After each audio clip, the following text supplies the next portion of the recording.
있습니다. 목회를 하다 보면 한 번씩 교인들에게 질문을 받을 때가 있습니다. 제가 지금까지 제일 많이 받은 질문이 뭔지 아세요? 특히 학생들, 젊은이들에게 많은 질문을 받았습니다. 저뿐만 아니라 대한민국의 모든 목사들이 저하고 똑같지 않나 싶어요. 모든 목사들이 이 질문을 제일 많이 받았을 것 같아요. 이 질문이 뭔 것 같습니까? 제가 무슨 질문을 제일 많이 받은 것 같아요? 여러분들도 많이 같은 질문을 많이 했을 텐데. 예? 예? 하나님 진짜 계시느냐? 예, 그 질문도 많이 받긴 했는데 그보다 많이 받은 질문이 있습니다. 생각나는 거 없습니까? 에덴 동산에서 아담 하와가 선악과 먹고 범죄할 때 왜 하나님은 그 범죄를 막으시지 않으셨는가?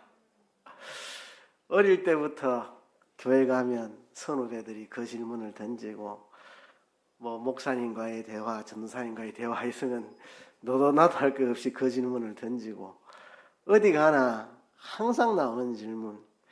왜 하나님은 에덴 동산에서 아담과 하와가 선악과 먹고 범죄할 때 그거를 막지 않으셨는가? 뱀이 에덴 동산에 못 들어오게 하나님이 원천적으로 막았으면 인류가 타락하지 않았을 거 아니냐? 뱀이 유혹을 하지 못하도록 뱀의 입을 탁 틀어 막았으면 아담 하와가 유혹에 안 빠졌을 거 아니냐? 뱀이 유혹해도 아담과 하와가 유혹받지 않도록 하나님이 막아주실 수는 없었나? 선악과 따먹으려고 할 때 손을 잘라버리시지. 그럼 손 잘리더라도 죄는 안 짓고 타락은 하지 않았을 거 아니냐? 이런 질문들. 여러분들 맞죠? 이게 제일 많이 흔히 하는 질문이죠. 그죠? 아닌가요? 맞다고 생각하는 분들 고개 한번 끄덕거려 보시죠. 맞네요. 예, 여러분들은 이 문제에 대해서 어떻게 생각합니까? 에덴에서의 인류의 타락에 대해서 사람들이 질문을 할 때 보통 한 3가지 정도를 걸고 질문을 하는 것 같아요. 하나님은 전지전능하신데 하나님이 다 아셨을 거고 하나님이 전능하시니까 막을 수도 있었을 텐데 왜 전지전능하신데 안 막으셨느냐? 아니면 하나님의 사랑을 걸고 이야기합니다. 하나님은 사랑이신데 왜 사랑하는 자가 범죄하여 타락하도록 안 막으시고 내버려 두셨는가? 또 하나님의 예정을 관련해서 또 질문합니다. 모든 건 다 하나님의 예정대로 된 거라고 하면서 그러면 타락도 하나님의 예정 가운데 들었을 텐데 타락 안 되도록 하나님이 예정했으면 되는 거 아니냐? 왜 하나님이 타락하도록 예정을 해놓고 타락했다고 왜 벌을 주시고 예정도 하나님이 해놓고 왜 벌도 하나님이 주시냐? 이런 질문들 많이 하죠. 여러분들은 이런 질문들에 대해서 어떻게 생각을 하십니까? 이 외에도 비슷한 성격을 가진 질문들 얼마든지 많습니다. 하나님이 모든 걸 예정하셨다면 모든 사람이 다 강제로라도 예수 믿도록 다 하나님을 믿도록 예정을 해놓으시지 왜 누구는 믿도록 예정해놓고 누구는 안 믿도록 예정해놨느냐? 하나님은 전능하신데 모든 사람이 다 믿게 만들 수는 없는가? 하나님은 사랑이신데 왜 누구는 지옥에 보내시는가? 지옥의 존재가 하나님의 사랑의 성품과 상충되는 건 아닌가? 비슷한 많은 질문들이 있습니다. 이 모든 질문들에 대해서 차근차근 하나하나 대답하면 대답할 수 있기는 합니다. 물론 대답이 단순하지는 않고요. 좀 설명이 복잡해지고 어려울 수도 있지만 다 하나하나 답을 해드릴 수는 있습니다. 다만 오늘은 질문 대답 시간은 아니니까 이 많은 문제들에 대한 제가 답을 할 생각이 있는 건 아니고요. 이 많은 질문들에 있어서 공통점이 하나 있다는 것입니다. 이 수많은 질문들에 있어서 공통점이 뭘까요? 이 질문을 던지는 사람들이 놓치고 있는 게 있습니다. 이 많은 질문들에 있어서 놓치고 있는 공통점이 하나 있습니다. 제가 몇 가지 단어로 그를 설명한다면 인격이라는 단어, 인격, 자유라는 단어, 그리고 사랑이라는 단어, 이런 것들을 놓치기 때문에 하는 질문입니다. 인격이 무엇인지를 진짜 알면 이런 질문 안 던져도 됩니다. 자유가 무엇인지를 진정으로 알면 이런 질문 안 나옵니다. 하나님의 사랑이 무엇인가를 진정으로 알면 이런 질문 안 던집니다. 인격을 배제한 채, 자유를 배제한 채, 사랑을 배제한 채 뭘 생각하니까 자꾸 질문이 떠오르는 겁니다. 그렇죠? 이 모든 질문에 해결할 수 있는 답이 있다면 그건 인격과 자유와 사랑이라는 단어입니다. 하나님은 인격체이십니다. 여기서 잠깐 용어에 대한 좀 해설을 하고 넘어갈게요. 이렇게 설교하면 가끔씩 하나님은 인격체라는 말에 좀 걸림이 돼서 꼭 이렇게 문제시하는 분들이 있어요. 하나님은 사람이 아닌데 왜 인격체라고 하느냐, 신격체라고 해야 되지 않느냐, 이렇게 또 묻는 분들이 계셔서, 인격이라는 것은 사전에 나오는 단어고 신격이라는 것은 사전에 나오지 않는 없는 단어입니다. 그래서 굳이 뭐 신격이라고 말을 쓰지 않아도 우리가 인격이라고 한다 해서 하나님을 사람이라고 말하는 건 아니잖아요. 하나님은 인격적인 존재라는 걸 이야기하는 거지, 하나님은 인격체시다 할 때 사람 인자를 쓴다고 그게 하나님을 사람 취급하는 게 아니라는 건 다 아시잖아요. 그죠? 하나님이 인격체시라는 것을 표현하는데 이제 사람 인자가 단어에 그래 들어가 있는 것 뿐이니까 그렇게 이해하시면 되겠습니다. 우리가 보통 하나님을 삼위일체 하나님이라 이렇게 말할 때요, 이제 삼위일체를 영어로 트리니티 그렇게 말하는데, 이거를 풀어서 설명할 땐 주로 그렇게 말합니다. Three persons in one body. 한 본체에 three persons, 세 인격이 계시다. one body라고 하기도 하고, one God, 한 하나님이라 하기도 하고, one essence, 한 본질이라고 말하고, 아무튼 한 몸에, 한 하나님에게, 한 본질 안에 세 인격이 존재하신다. Three persons라는 말을 영어로 씁니다. 삼일체를 말할 때. 그래서 성부, 성자, 성령, 인격체라는 거죠. 성부도 인격자시고, 성자도 인격자시고, 성령도 인격자시고, 인격체라는 겁니다. 하나님은 인격체시고, 우리를 창조하실 때도 우리를 인격체로 하나님이 창조하시고, 우리를 인격체로 대우하고 계신다는 사실입니다. 로봇이 아무리 정교하게 만들어져도 로봇은 인격체가 아닙니다. 요즘 AI가 나와가지고 많은 고민들을 하고 있는데, AI 기계가 아무리 정교하게 만들어져도 인격체가 아닙니다. 인격체가 아닙니다. 원하는 시간에 스위치를 켜고, 그죠?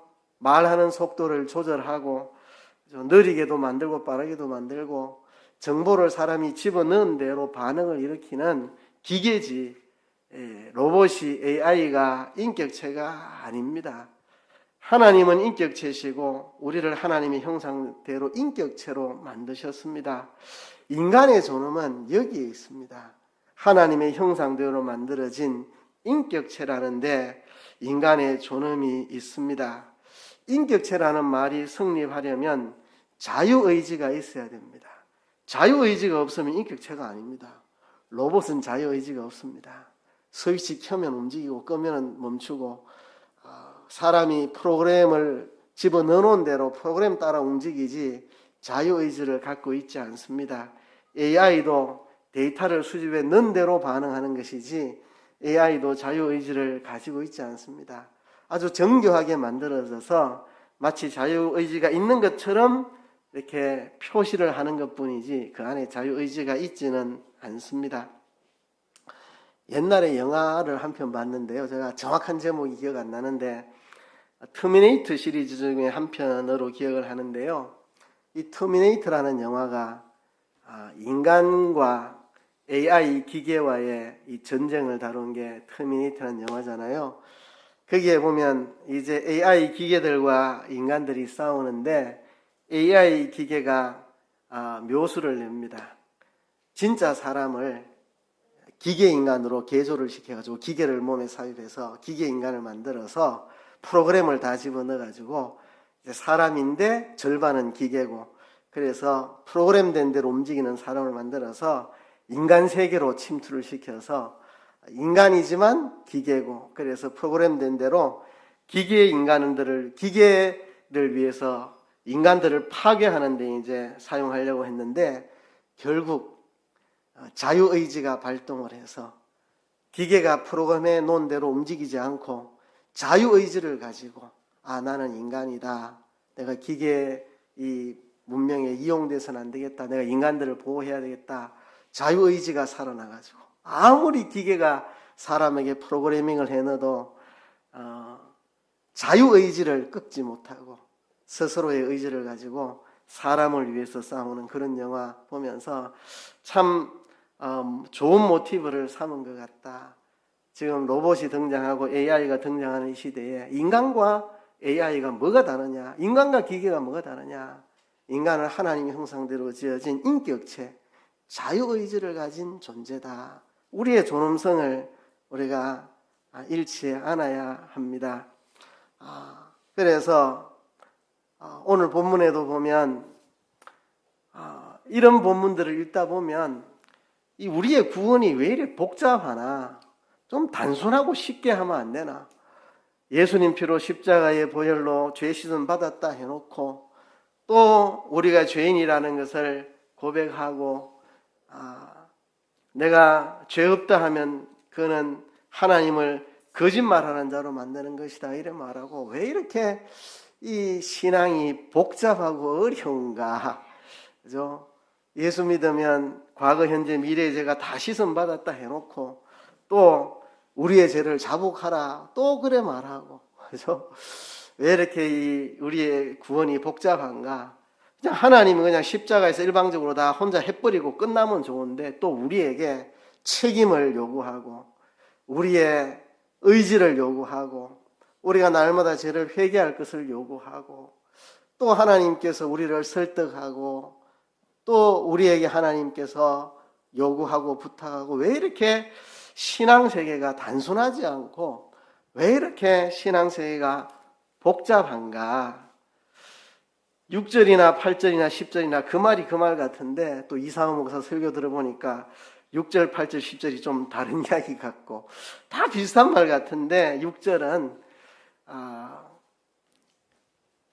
하나님과 사귐이 있다고 하면서도 어두운 가운데 행하는, 죄를 짓고도 전혀 죄를 짓지 않은 경건한 사람처럼 위선하는 것을 말하고, 8절에는 그것과 비슷한 것 같은데, 그래 내가 죄를 지었기는 죄를 지었는데 뭐 내가 죄 지은들 그게 무슨 문제가 되느냐, 이런 식으로 나와서는 안 된다 그 이야기고, 10절에서 말하는 거는 애초에 나는 죄가 없다, 그건 난 내가 죄가 아니다, 내보고 그걸 죄라 하지 마라. 결국 그래 나가면 하나님을 거짓말쟁이로 만드는 거다. 서로 이렇게 다른 새 영역을 이야기한 것이다. 왜 이렇게 신앙의 세계가 복잡하고 그러냐, 이런 질문들을 던지게 되는데요. 그것은 하나님이 인격체시고 우리를 인격체로 지으셨고, 하나님 우리를 기계로 다루지 않고 비인격체로 다루지 않고 로봇으로 다루지 않고 AI 취급 안 하고 하나님 닮은 인격체로 우리를 대우하시기 때문에 그런 것입니다. 여러분, 자녀들 길러보세요. 쉽습니까? 참, 자녀들 키우면 답이 없습니다. 답이 없어요. 답이 없으니까 새벽에 나와서 하나님 도와주세요 기도하는 수밖에 없고, 그죠? 왜? 나도 인격체고 내 자식도 인격체이기 때문에 이게 기계처럼 쉽지 않습니다. 기계야 말 안 들으면 뭐 슬시 꺼버리면 되고, 정 말 안 들으면 그냥 부숴가지고 그냥 고무장에 갖다 주면 되는데, 이게 인격체이기 때문에 그럴 수도 없는 거고, 그렇다고 내 마음대로 움직이는 것도 아니고, 그죠? 복잡하고 쉽지 않은 문제입니다. 하나님은 전능하십니다. 못하시는 것이 없습니다. 지금 이 순간이라도 하나님은 이 죄악 가득한 세상을 하나님이 다 뒤집어 엎어 심판하시고 악인들 유황불못에 다 집어 던지시고 당장이라도 새하늘과 새 땅을 하나님은 창조하실 수 있는 능력이 계신 분입니다. 근데 그렇게 하지 않고 있습니다. 베드로가 베드로 후서에 주의 날이 임한다고 이야기하고 2000년이 지났는데 아직도 주의 날이 임하지 않고 있습니다. 하나님이 능력이 없어 그러신가? 아니요. 하나님은 엿새 만에 세상을 창조하신 창조주 하나님입니다. 심판할 권세도 있습니다. 재창조, 다시 창조하실 능력도 있습니다. 능력만의 문제가 아닙니다. 아담이 선악과 먹을 때 하나님이 선악과가 아담 손에 들어가기 전에 공중분해 시켜버려도 될 텐데 하나님 왜 그렇게 하지 않으셨나? 아담이 선악과를 입으로 베어 물기 전에 그냥 손목을 잘라버리시면 선악과 못 먹었을 텐데, 그죠? 하나님이 아담의 입을 막아가지고 갑자기 입이 막혀가지고 선악과가 입에 못 들어가게 하셨으면 될 텐데, 뭐 이런 상상을 해볼 수 있겠지만 능력의 문제가 아닙니다. 많은 사람들이 온갖 질문을 던집니다. 하나님 안 믿고 예수님 안 믿는 사람들, 하나님 없다고 억지 부리고 떼버릴 때 강제로 믿어지게 만들어주면 안 되나? 뭐 이런 거죠. 하나님은 인격체시고 우리는 인격체로 지원받았습니다. 인격체에는 자유의지가 있습니다. 하나님 우리를 기계로, 물건으로, 사물로 다루지 않고 하나님 형상을 닮은 인격체로 우리를 다루시기 때문에 하나님이 우리의 자유의지를 강제하지 않고 하나님이 우리 자유의지에 훼손 없이 우리를 구원의 길로 인도하시기 위해서 하나님은 인간이 타락하는 것을 보고 계셨고, 타락으로 인해서 인간이 죄의 결과가 얼마나 비참한지를 다 인간이 몸소 경험하게 하시고, 그리고 우리를 구원하시는데 누구도 상상할 수 없는 방법, 하나님이 친히 사람 되어 오시는 누구도 상상하지 못했던, 천사들도 보고 놀랐던 그런 방법으로 하나님 우리를 구원하셨습니다. 하나님은 자신이 사람 되어 오셔서 십자가에 죽기까지 꼭 그렇게 하셔야만 했는가? 전능하신 하나님이 그것도 못해가지고, 죄지은 인간을 구원해는 그것도 못해가지고 친히 당신이 사람 되어 오셔야만 했는가? 어떻게 보면 전능자가 무능해 보이기도 합니다. 인간의 타락을 막지 못하시고 보고 계셨고, 타락한 인간을 구원하시려고 친히 전능하신 하나님이 사람 되어 오셔서 무능해 보이기 짝이 없는 십자가에 매달리시고 사람들이 비웃고 조롱하고 저주하는데 가만히 계시고, 창으로 옆구리를 찌르는데도 무능해 보이는 것처럼 가만히 계시고, 그죠? 왜 하나님은 이런 방법으로 하시나? 하나님이 인격체시고 우리가 인격체로 지원받았고 우리에겐 자유의지가 있고, 자유의지가 손상되지 않도록 인격체로 우리를 구원하시기 위해서 하나님은 그런 방법으로 하시는 겁니다. 이 하나님의 세계와 인간의 세계를 똑같은 선상에 놓고 이해할 수는 없습니다. 하나님은 하나님이시고 우리는 우리니까. 하나님은 전능자시고 전지자신데 우리는 전능하지도 전지하지도 않으니까 인간의 이야기로 하나님을 다 이해할 수는 없지만, 그래도 도움을 얻기 위해서 인간사의 이야기로 한번 봅시다. 여러분, 기계를 다루는 것은 참 단순합니다. 그냥 고치면 고쳐집니다. 그죠? 안 고쳐지면 그냥 쓰레기통에 넣으면 그만입니다. 자식 교육하는 것은 인격체이기 때문에 이거를 다시 에이즈 센터 보내가지고 뱃속에 집어넣어서 다시 태어나게 만들 수도 없고, 기계야 서비스 센터 보내가지고 다 바꿔가 새로 나올 수도 있지만, 자식은 다시 되물려갖고 수레가 다시 나올 수도 없고, 그렇다고 인격적인 소중한 존재 내 자식을 폐기할 수도 없고, 그렇다고 내 뜻대로 되는 것도 아니고, 힘이 있어도 자식한테 힘을 다 쓸 수가 없습니다. 두들겨 패가지고 아주 병신 만들어 놓을 수도 있지만 자식을 그럴 수는 없죠. 내 소중한 자식을 두들겨 패가지고 병신 만들면 됩니까? 그죠? 무조건 야단친다고 자식이 바로 되는 것도 아닙니다. 그죠? 야단치는 것도 어느 선에서 치지. 그죠? 어느 정도 하고 말고 더 이상 심한 말 하면 오히려 자식이 뻗나가니까. 그죠? 힘이 없어서 자식을 두들겨 패지 않는 것도 아니고, 내가 자식보다 뭐 아는 게 적어서 입 닫고 있는 것도 아니고, 말싸움에서 이길 수도 있고 내 힘으로 아주 박살내고 혼낼 수도 있지만, 그렇게 할 수 없는 게 인격체와 인격체의 관계입니다. 차는 고장나면 고치면 되고 안 고쳐지면 폐차시키면 그만이지만 자식은 그렇게 할 수 없는 거잖아요. 그렇죠? 그리고 우리는 자식을 사랑합니다. 아내를 사랑하고 남편을 사랑합니다.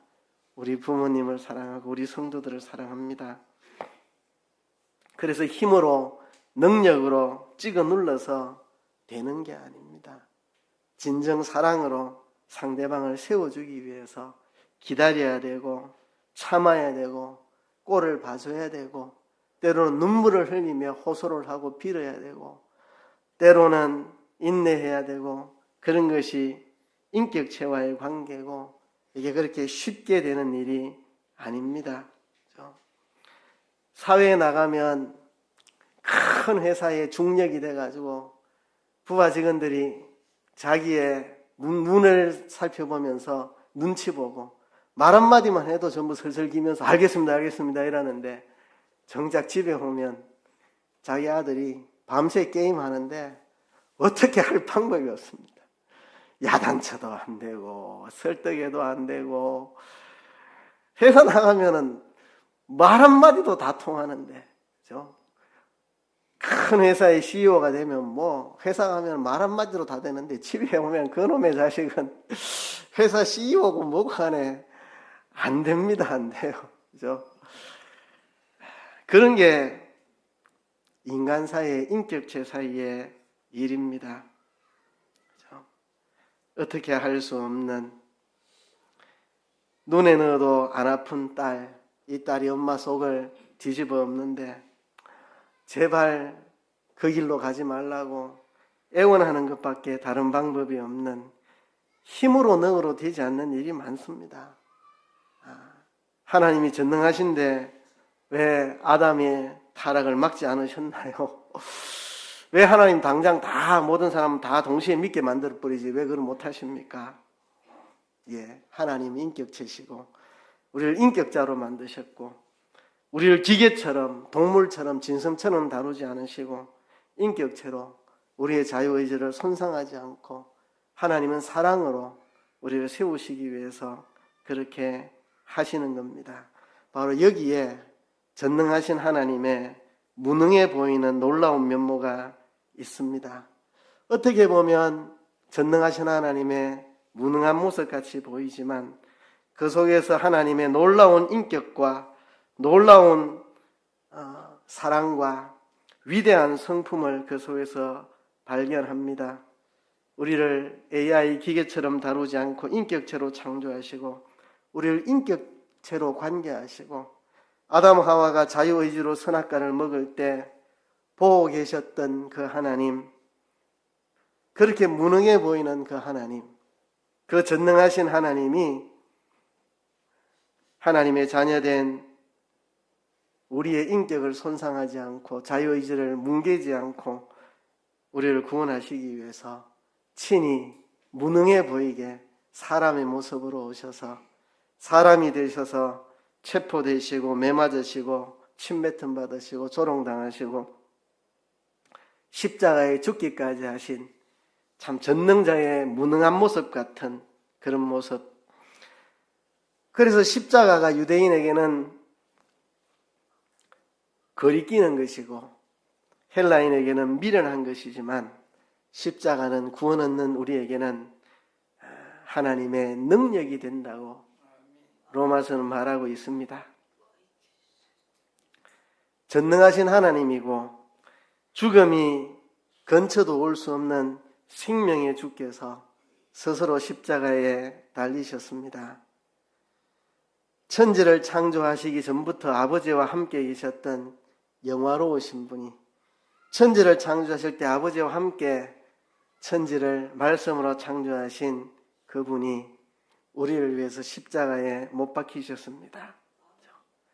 전능하시지만 스스로 무능해 보이는 길을 택하신 하나님, 우리는 그런 하나님을 만나게 된 것입니다.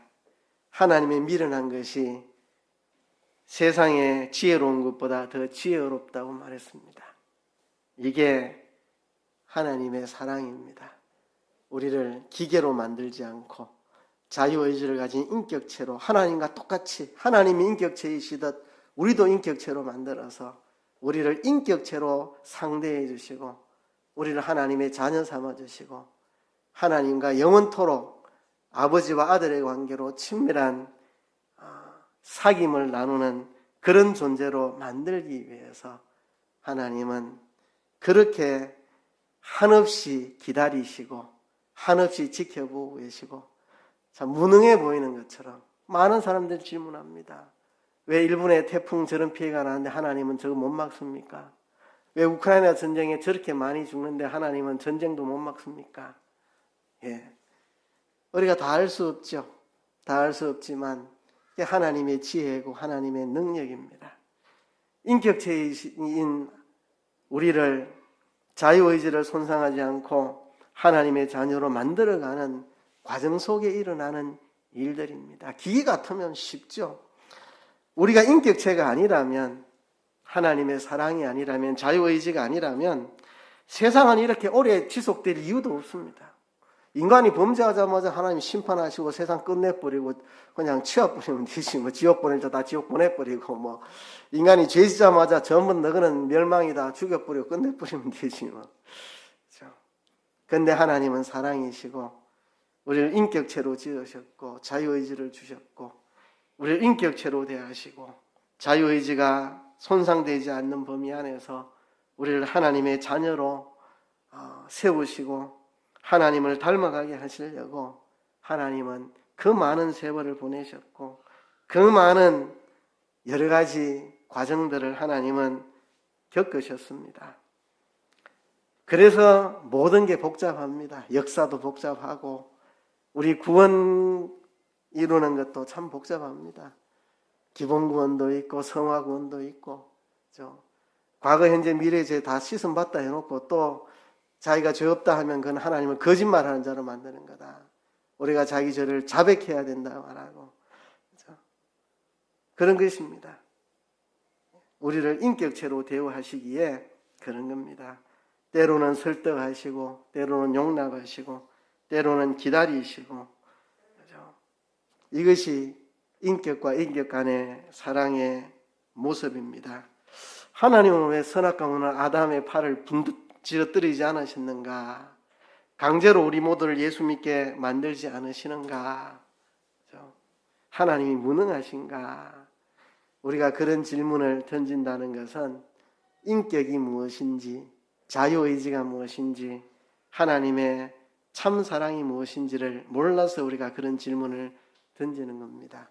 그래서인지 어릴 때 젊을 때 이런 질문 많이 던지다가 연세들이 드시면 이런 질문 안 던지시더라고요. 이제는 그게 그런 거구나 연세가 드시면서 깨달아지는가 그런 생각이 듭니다. 여러분 왜 하나님은 아담의 팔을 꺾어버리지 않으셨는지 에덴 동산에서 그게 궁금하다면 우리 자신들을 돌아보면 됩니다. 우리 어릴 때 부모님이 그 길 가면 안 된다고 그렇게 설득하고 너 이렇게 해야 인생 바로 사는 거라고 그렇게 선생님이 이야기해도 우리 말 안 들을 때 부모님이 어떻게 했습니까? 두들겨 패 죽였습니까? 보고 계셨죠. 그죠? 우리도 내가 사랑하는 이에게 이 길이 바른 길이다 설득하고 이야기한다고 다 따라옵니까? 안 따라오죠. 그죠? 그렇게 걷고 말려도 끝끝내 그 길을 가는 사람 앞에서 우리도 어쩌지 못한 당장에 끝내버리고 한들 유익하지 않아서 그냥 침묵하고 지키고 기도하는 게 그 사람의 유익할 것 같아서 그냥 참고 지나가는 때가 많이 있죠. 그렇죠? 그것을 통해서 그림자나마 왜 하나님이 우리를 이렇게 대하시는가 하는 것을 알 수가 있습니다. 베드로후서 3장 8절에 보면 사랑하는 자들아 죽게는 하루가 천년 같고 천년이 하루 같은 이 한 가지를 잊지 말라. 주의 약속은 어떤 이에 더디다고 생각하는 것 같이 더딘 것이 아니라 오직 너희를 대하여 오래 참으사 아무도 멸망치 않고 다 회개하게 이르기를 원하시느니라 말씀했습니다. 여러분, 전능하시지만 하시지 못하는 일이 있다는 사실이 참 기이합니다마는 하나님이 인격이시고 우리를 인격으로 지으셨고 우리를 인격으로 회복시켜 나가시기 때문에 그렇습니다. 그것이 사랑의 관계입니다. 저도 26살에 전도사가 됐을 때 이런 속에 분노가 있었습니다. 강단에 서서 설교를 하는데 왜 교인들을 안 바뀌냐고, 이 설교를 듣고도 왜 달라지는 게 없냐고 이런 분노가 있었습니다. 철없을 때의 분노죠. 철없을 때의 분노죠. 그게 다 어리석은 생각이라는 거 알았습니다. 내 자신도 안 바뀌는 걸 뭘 교인들을 바꿔요. 내 자신도 안 바뀌는 거를. 하나님 내가 안 바뀌는 거를 오늘도 참고 기다리고 계시는데 그거 생각하면 참아야지, 기다려야지. 뭐 나도 안 바뀌는 걸. 성도들 가운데 다른 성도들을 비난하고 왜 저 성도는 저 모양이냐고 하면 저는 항상 이래 말합니다. 하나님도 못 고친 걸 당신이 뜯어고치겠다고 착각하지 마세요. 하나님도 아직 못 고치신 걸 당신이 어떻게 고치겠다고 아예 그런 생각하지 마세요. 그렇게 이야기합니다. 하나님의 전능하신 하나님의 무능해 보이는 모습, 그것은 하나님 우리를 사랑하시기 때문입니다. 인격자이신 하나님이 우리를 인격체로 창조하시고 인격체로 대우하시고 우리의 자유의지를 상하지 않게 우리를 바로 세우기 위해 하나님은 그렇게 무능해 보이는 그런 일을 하고 계시는 것입니다. 그 속에서 우리는 하나님의 사랑을 깨닫고 우리와 친밀한 교제를 나누는 인격체로 우리를 세우려고 하는 하나님의 소원을 발견하고 우리가 그 사랑을 깨달아가는 저와 여러분 되기를 주의 이름으로 축복합니다.